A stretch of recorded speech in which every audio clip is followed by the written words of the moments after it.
queridos, que Deus abençoe a todos vocês, sejam muito bem-vindos a mais um Recado do Coração de Deus, amém? Esse mês de janeiro trazendo homens e mulheres de Deus para trazer uma mensagem especial ao seu coração, mensagens de fé, de esperança e de ânimo para o seu ano de 2018. E o nosso convidado de hoje é o líder da nossa igreja em Rio Branco, no Acre, pastor Hugo Oliveira, que inclusive tem exibidas as suas ministrações no canal das igrejas, que faz parte da nossa TV. Pela primeira vez participando do nosso programa, eu tenho certeza que a sua vida será impactada através da vida desse grande homem de Deus. Que Deus te abençoe. Olá, meus amigos, que a graça e a paz de nosso Senhor e Salvador Jesus esteja convosco. Aqui quem vos fala é seu amigo e irmão pastor Hugo de Oliveira, aqui da nossa IGD em Rio Branco, no Acre. Para mim é um prazer muito grande estar com vocês aqui nesse espaço do programa Recado do Coração, da pastora Andréa Rocha. Meu muito obrigado por essa oportunidade de estar aqui trazendo uma palavra de fé, uma mensagem de vida ao seu coração. Uma palavra que eu tenho certeza irá produzir resultados de poder, porque o Evangelho é isso, ele é o poder de Deus para todas as pessoas que creem. Nós estamos chegando no final de mais um ano e talvez você diga, olha pastor, eu estou chegando, mas não estou feliz pelos resultados que eu obtive, pela situação que eu me encontro, e a perspectiva para 2018 é que as coisas sejam piores. Então a palavra de Deus, veja só, ela tem o poder de transformar a nossa visão. Inclusive o apóstolo Paulo diz, transformai-vos pela renovação do vosso entendimento, da vossa forma de pensar. Tem de acontecer uma metanoia, uma mudança de mente. Nós precisamos aprender a enxergar como Deus. Porque quando você enxerga como Deus, por mais que você esteja numa situação difícil, você consegue filtrar essa situação com a verdade da palavra de Deus, você começa a enxergar, a ver revelações da verdadeira realidade, da verdadeira situação que você se encontra. Aos olhos humanos parece que não tem jeito, mas aos olhos da fé, você começa então a ver que a sua vida será diferente. A fé também te dá a capacidade de enxergar.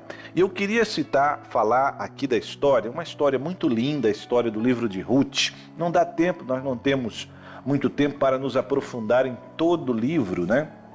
Inclusive, a parte mais linda que é a história de Ruth, como ela encontrou seu remidouro, que foi Boaz, e como a vida dela realmente foi uma explosão de felicidade. Só aconteceu coisa boa na vida de Ruth.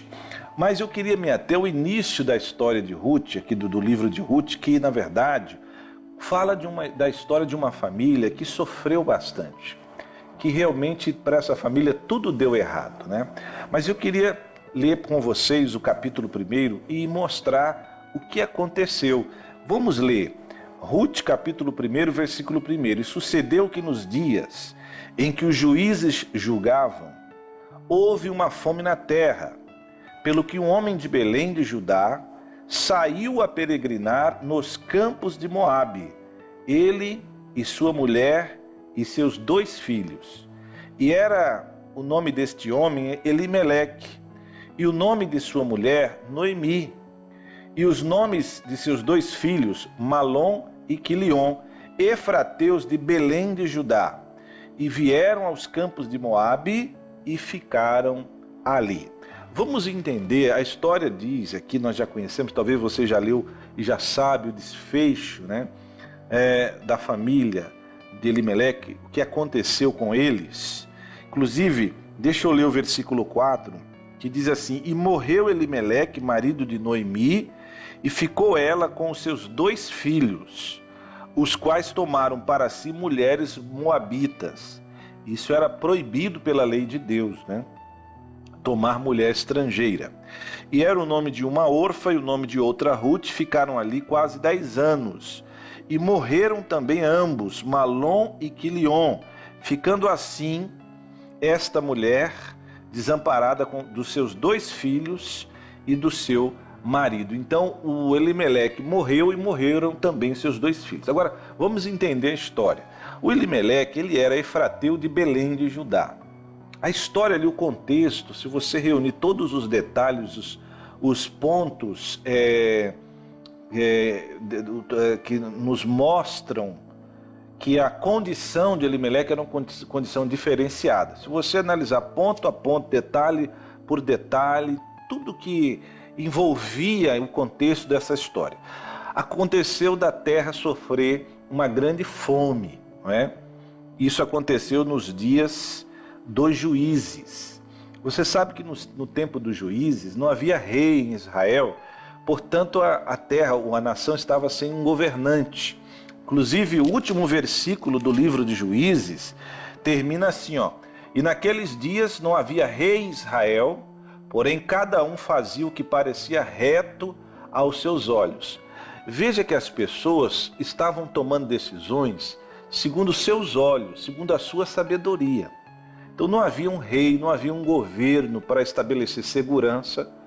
Agora, não é porque não tem um rei, não é porque a nação está sem uma direção, que não existe um governo espiritual, que não existe uma sabedoria espiritual. Era a situação do povo de Israel naqueles dias. Não havia rei, mas eu poderia buscar uma sabedoria que estava ali à disposição do povo de Deus, que era a sabedoria de Deus. Por mais que a nação estava assim perturbada, conturbada, mas eu poderia orar e falar comigo mesmo: Senhor, nós não temos um rei, mas nós temos um Deus que pode ajustar a nossa situação, que pode cuidar de nós, que pode prover saúde, prosperidade, alegria, não é verdade? Veja que a nação estava mais ou menos como a nossa nação nos dias de hoje, né? Instabilidade política, insegurança e ainda cai uma fome, ou seja, uma crise. Hoje nós estamos vivendo dias de crise, não é verdade? Agora, veja, mesmo nessa conjuntura, nessa situação, neste cenário, o que nós temos que fazer? Nós temos que agir como povo, agir segundo os nossos olhos naturais, a nossa força humana, a capacidade humana, a nossa própria sabedoria. Não, a Bíblia diz que maldito é o homem que confia no homem e faz da sua carne o seu braço. Então, maldito é o homem que confia no homem, nele mesmo, em si mesmo. Por mais que a situação tenha mudado e nós estejamos passando uma crise, mas Deus está vivo e a sua sabedoria está diante de nós. Porém, o que aconteceu? O Elimeleque, ele estava como os demais homens daquele tempo e tomou uma decisão, com certeza, sem consultar a Deus. Veja, se ele para um pouquinho, começa a observar espiritualmente, se ele se volta para Deus, não é? Para a vida espiritual, ou seja, se ele inclina o seu coração para aquele único que poderia dirigi-lo, ele não faria o que ele fez. Se ele para um pouquinho, começa a olhar para as Escrituras, por exemplo, se ele atentasse para a história dos seus antepassados, dos seus patriarcas, por exemplo, Abraão, Isaque e Jacó, se ele olhasse para Abraão, você sabe que Abraão também passou por um período de fome, mas Deus o sustentou. Ele não morreu de fome, Deus proveu para ele. Isaque plantou, semeou no deserto, em período de fome, e ele colheu. Jacó, quando a fome apareceu, caiu sobre Jacó, veja que Deus tinha preparado com seu filho José e estava no posto de primeiro-ministro do Egito. Então o José trouxe Jacó para o único lugar que havia provisões e prosperidade na terra, e Jacó veio para o lugar da prosperidade. Então Deus cuidou. Se o Elimeleque atentasse para a Bíblia, para a história, para as Escrituras, se ele se atentasse para a fé, ele não faria o que ele fez. Ele estava na terra considerada, a terra era chamada, a terra que ele estava, era a terra prometida, terra que mana leite e mel, terra do pão. A Belém de Judá, sabe o que significa Belém? Casa do pão. Então, casa do pão é um lugar que vai ter pão. Se não tem pão, você lembra quando você chegou na padaria? Casa do pão quer dizer, é como se você dissesse padaria. Você chegou na padaria e não tinha pão. Aí você perguntou e eles disseram que, olha, agora não tem, mas daqui uma hora o pão está saindo. Quer dizer, pode ser que não haja pão nesse momento, Mas é questão de tempo para o pão aparecer. O lugar de Deus, meu querido, é um lugar de segurança. Por mais que esteja passando um momento difícil, mas vai aparecer para você as provisões. Talvez você diga, o meu 2017 foi um 2017 muito difícil. O que você está pensando em fazer? Eu estou pensando em abandonar minha fé e começar a agir por mim mesmo. Não faça isso. Não vá peregrinar nos campos de Moabe. O Elimeleque, por exemplo, ele estava com medo de vir a ser destruído por causa da fome, né? Ele pensou, quer saber de uma coisa? Eu vou me embora porque eu posso vir a morrer com meus filhos. E foi para os campos de Moabe. E justamente o que aconteceu com ele. Já dizia Jó, o que eu temia me aconteceu. E o que eu receava me sobreveio. Não, confie em Deus. Confie em Deus que vai dar tudo certo. Atente para a sua fé em Cristo. Neste momento, o momento da fome, é momento de olhar para Deus e não para a fome. É momento de olhar para Cristo, para a cruz de nosso Senhor, e não para a situação que você está vivendo.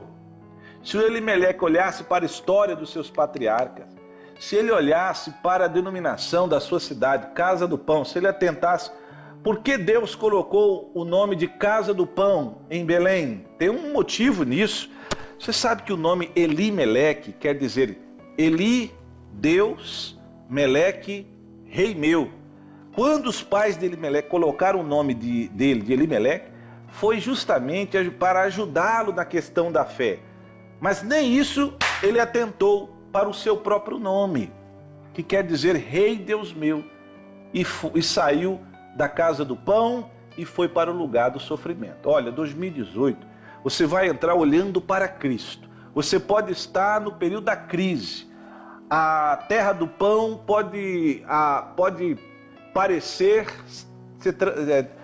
foi transformada na terra do sofrimento. Não, Deus vai visitar o seu povo e essa situação vai mudar. Um próspero ano novo, que 2018 seja um ano de muita prosperidade, alegria, saúde e principalmente comunhão com Deus na sua vida.